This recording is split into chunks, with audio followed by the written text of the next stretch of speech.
it's Tom Lyons here from MakingYouFindable.com, and we're continuing on with our series on building a real estate web presence. In the past, we've talked about search engine and search engine optimization, your choices between pay-per-click and natural search. We've talked about listing syndication, getting your site out there on the dozens upon dozens of other places that you can market your site other than your own website and the MLS system.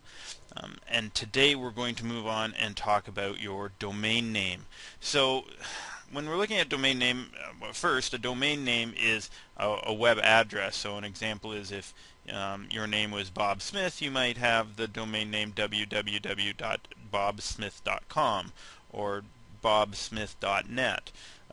If you're in the real estate business, maybe you go with something that's more industry related. So you go with NewYorkRealestate.com or IdahoRealestate.com, something like that. So there's options for your domain name. So that's a domain name. And we've talked about the two types we have. We have a branded domain name and we have a generic domain name.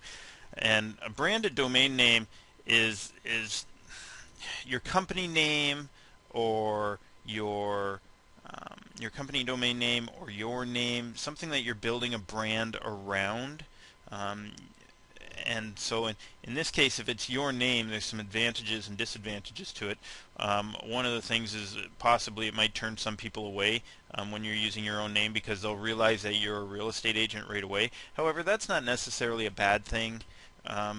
You want to deal with people who want to work with you or that are looking for a realtor at the same time. So if you're using your own name, that's really not a bad thing if they turn away and they don't want to work with a real estate agent or not, because that individual is not ready to buy. You just have to make sure that you continue to show up in front of them in the future.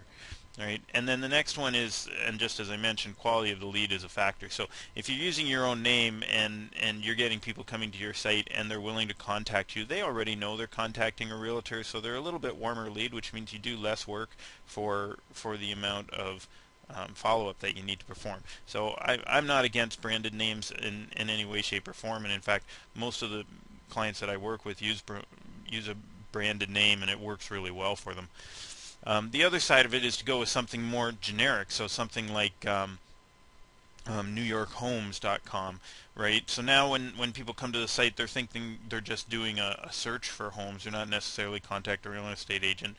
And so this is a really good idea if you want to put a service up, as opposed to just a plain lead generation or a company website. If you're actually creating a service where people can do the full home search and that sort of idea, then this is a good way to go.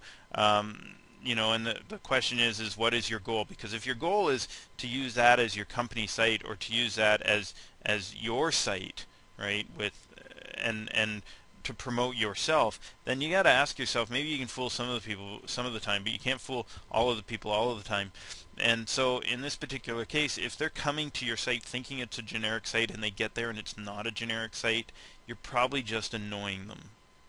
And keep that in mind. I mean, they have lots of options to go to, but if you're building it for the sake of building a service around it that's actually of value to people, and you're not necessarily branding you specifically, then that's a great way to go, because that's the whole purpose of the domain name, right? Some people use the domain name because it helps them perform better in the search engines. From a real estate standpoint, it really isn't going to make that big of a difference. You can take care of that with your anchor text and your inbound linking strategy just as easily as you can with your domain name. The only real advantage it helps with the search engines is the fact that if somebody actually uses your domain name to link, your keywords are in it. So you kind of get the double hit of where your keywords are in your domain name, and as a result it automatically shows up in the anchor text, which helps you perform better in the search engines. But however, hopefully you're having a little more control over your anchor text than just generic links all over the place. So keep that in mind.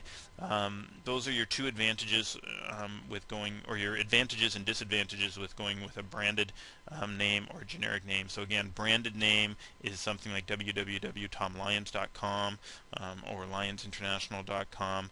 And the goal there is to build something that enhances your brand and encourages people to contact you with them knowing that that's what they're doing, contacting you.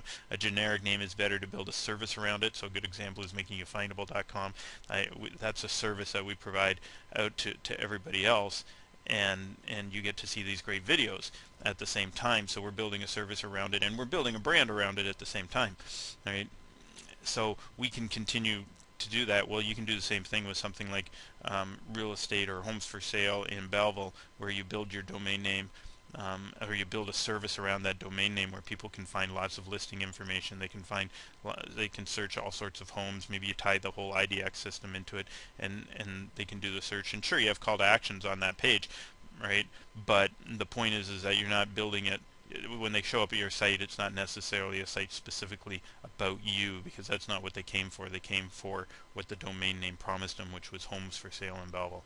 Okay, that's it for now. I'll stop rambling. I hope you enjoyed this session. If anybody has any tips or comments, or wants to mention something about domain names, then by all means, we'd love to hear your feedback. Make sure you put your comments in there, rate the video.